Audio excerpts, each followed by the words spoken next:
नमस्कार।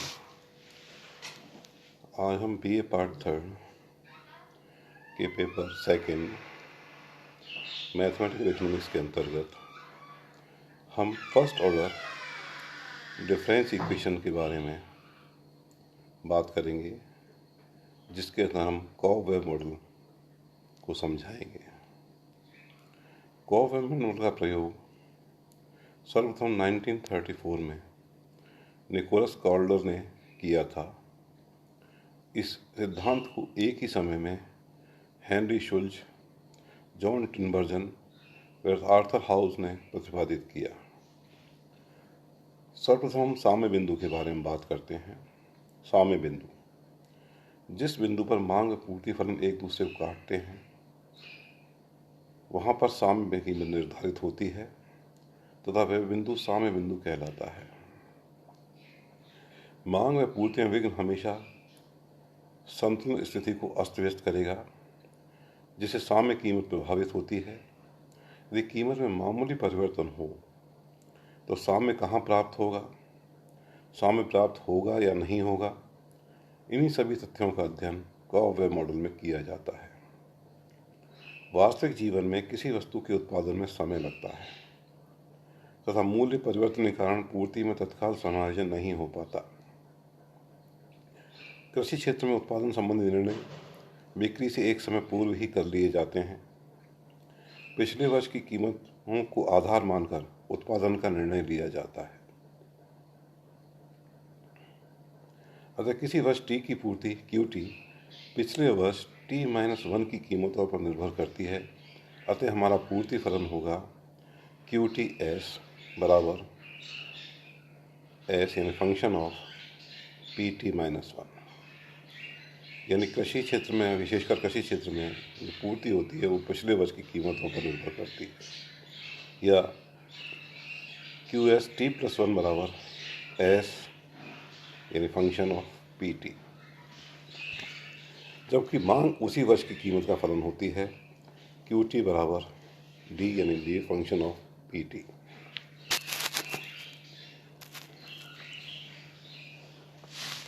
कॉ-वेव मॉडल का मांग पूर्ति कीमत में परिवर्तन के साथ साम्य को दर्शाने वाला सरलतम मॉडल है। इस मॉडल में पूर्ण प्रतियोगिता की मान्यता मान ली गई है। वह मांग तथा पूर्ति फलन रेखीय हैं, यह मान्यताएं इसके अंदर मानी गई हैं, अर्थात मांग व पूर्ति फलन रेखीय हैं। पूर्ण प्रतियोगिता की मान्यता को माना हुआ है। मॉडल के अनुसार मांग की मात्रा उसी वर्ष की कीमत पर तथा पूर्ति गत वर्ष की कीमत पर निर्भर करती है। यानी DT is equal to function of PT, यानी उसी वर्ष की कीमत पर निर्भर है मांग। ST यानी पूर्ति फलन is a function of PT-1, यानी एक वर्ष पूर्व की कीमत पर निर्भर है। मांग व पूर्ति फलन रेखीय हैं तो सरल रेखा के शरीर में समीकरण के अनुसार DT यानी मांग फलन A प्लस BP/T, यहाँ A इज ग्रेटर देन 0 है और B जो मांग फलन का ढाल है वो लेस देन 0 है, यानी मांग फलन ऋणात्मक ढलान वाला होता है। इसी प्रकार से चित्र में दिखाया गया पूर्ति फलन धनात्मक फलन का है, धनात्मक ढलान वाला होता है। ST is equal to function of PT-1। इसको सरल रेखा के रूप में ST is equal to alpha plus beta PT-1। Alpha is less than 0 और बीटा इज ग्रेटर देन 0, यानी पूर्ति फलन का ढाल धनात्मक है या ग्रेटर देन 0 है। संतुलन की अवस्था में हम जानते हैं कि DT बराबर ST, तो दोनों मांग फलन और पूर्ति फलन को हम बराबर रख देते हैं। A प्लस BP/T बराबर एल्फा प्लस बीटा PT-1। इस समीकरण को सॉल्व करें। BP/T माइनस बीटा PT बराबर एल्फा माइनस A। यह प्रथम श्रेणी का अंतर समीकरण है। अंतर समीकरण का हल करने की एक विधि होती है। अंतर समीकरण हल करने के लिए इसके दो फलन होते हैं। PT बराबर PI प्लस CF। PI यानी विशिष्ट समाकलन पर्टिकुलर इंटीग्रल, CF यानी कॉम्प्लीमेंट्री फंक्शन यानी PF, यह पूरक फलन। तो सबसे पहले हम विशिष्ट समाकलन यानी पी आई वाला भाग निकालते हैं। पी आई का भाग निकालने के लिए इसका एक तरीका है, एक विधि है कि मान लो हम साम्य कीमत इसके अंदर निकालते हैं। पी टी बराबर पी टी माइनस वन बराबर पी बार रख लेते हैं। पी बार यहाँ पर साम्य कीमत है।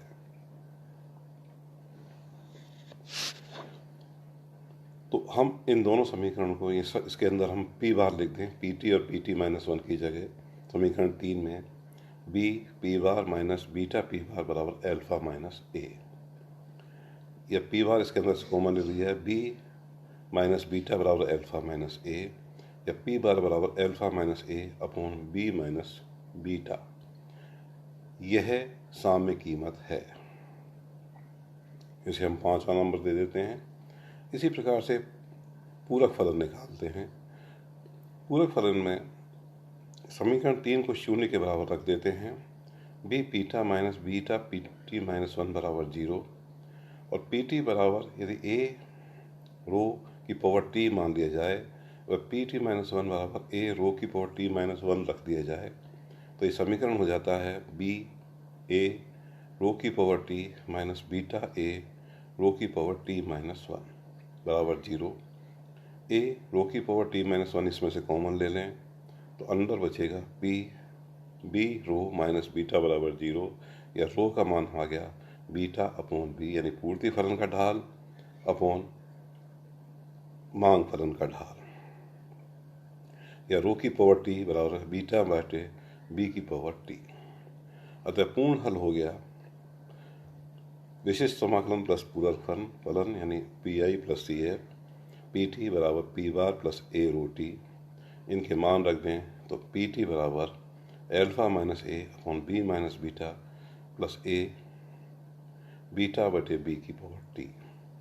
यह समीकरण का हल है। अब यहाँ हम ए का मान निकालते हैं, तो हम टी बराबर यदि 0 रख दें तो पी बराबर 0 बराबर P bar plus A beta upon B की पावर 0, या ए का मान हो गया पी 0 माइनस पी बार, यानी प्रारंभिक कीमत माइनस साम्य कीमत। अतः कीमत के साम्य पद का समीकरण होगा पी टी बराबर P bar plus P 0 minus P बार यानी ए का मान बटे बीटा अपॉन बी की पावर टी। या पी टी कीमत है समय पद, या टी समय पर साम्य कीमत है, पी 0 प्रारंभिक कीमत है, पी बार साम्य कीमत है, बीटा पूर्ति फलन का ढाल है, बी मांग फलन का ढाल है, ए पी 0 माइनस पी बार है, जिसे हम घर्षण प्रभाव माना विचलन धनात्मक या ऋणात्मक है, इसके बारे में हमें बताया जाता है। अब बीटा अपॉन बी हमें यह बताएगा कि जो समय पथ है वो दोलायमान होगा या अदोलायमान होगा या किस प्रकार का होगा। यदि हम बीटा अपॉन बी का मान का निरपेक्ष मान लें, यानी अपन धनात्मक और ऋणात्मक चिन्हों को इसके अंदर से छोड़ दें, तो बीटा अपॉन बी का मान या तो ग्रेटर देन 0 हो, ग्रेटर देन 1 हो सकता है, लेस देन 1 हो सकता है, इक्वल टू 1 हो सकता है। Beta upon B is greater than 1 है। हमने इसे मॉडुलस वैल्यू ली है। हमने पहले बताया कि इसके अंदर हम धनात्मक और ऋणात्मक चिन्हों को छोड़ रहे हैं।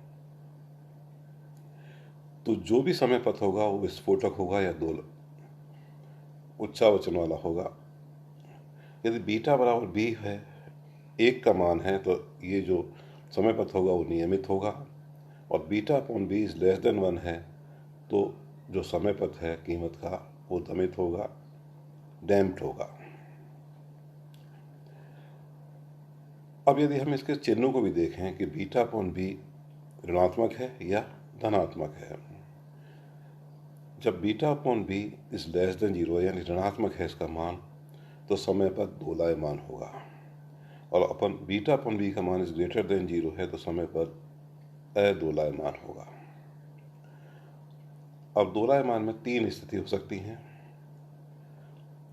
कीमत साम्य कीमत से ऊपर जाए या नीचे जाए। विस्फोटक की स्थिति में हमने बताया दोनों को मिलाने के beta upon B is greater than 0 है, लेकिन beta upon B is less than 0 है, सॉरी, और बीटा और अपॉन बी का मान यदि ग्रेटर देन 1 है तो समय पथ दोलायमान होगा और विस्फोटक होगा, यानी साम्य कीमत हमें कभी प्राप्त नहीं होगी, कीमतों में विचलन बढ़ता ही जाएगा। इसी प्रकार से beta upon B is less than 0 है, लेकिन बीटा अपॉन बी का जो निरपेक्ष मान है वो 1 के बराबर है, तो समय पथ नियमित दोलायमान होगा, जितनी कीमत ऊपर जाएगी उतना ही कीमत नीचे आएगी। इसी प्रकार से तीसरी स्थिति इसके अंदर बनेगी कि beta upon B is less than 0 है, लेकिन बीटा अपॉन बी का मान भी लेस देन 1 है, तो समय पथ मंदित उच्चावचित वाला होगा या मंदित ये डैम्प्ड ऑसिलेशन का होगा। तो इसमें साम्य कीमत में विचलन होने पर हमें वापस साम्य कीमत प्राप्त हो जाएगी, यानी उच्चावचन लगातार घटते हुए जाएंगे। ये चीज़ अपन इसी चित्र में बताया गया है। इसी प्रकार से दूसरी स्थिति है, beta upon B is greater than 0 हो तो समय पथ अदोलायमान होता है। तो समय पथ अदोलायमान हो, beta upon B is greater than 0 हो और बीटा अपॉन बी का मान भी ग्रेटर देन 1 हो, तो समय पथ विस्फोटक अदोलायमान होगा, जिसे ई चित्र में बताया गया है। इसी प्रकार से beta upon B is greater than 0 हो,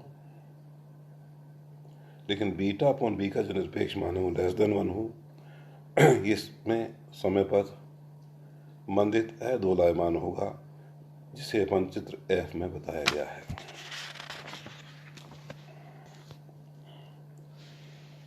निष्कर्ष, यदि b इज लेस देन 0 हो और बीटा इज ग्रेटर देन 0 हो, यानी ए स्थिति बीटा यानी पूर्ति फलन का ढाल का निरपेक्ष मान इज ग्रेटर देन बी मांग फलन का ढाल इसका निरपेक्ष मान, यानी हम प्लस या माइनस को नहीं दे रहे हैं, तो ये समय पथ समविस्फोटक होगा। Beta is less than B हो तो ये मंदित या कन्वर्जेंट होगा, अवयव होगा, और बीटा अपॉन बी हो तो ये नियमित कोवैलेंट होगा। धन्यवाद।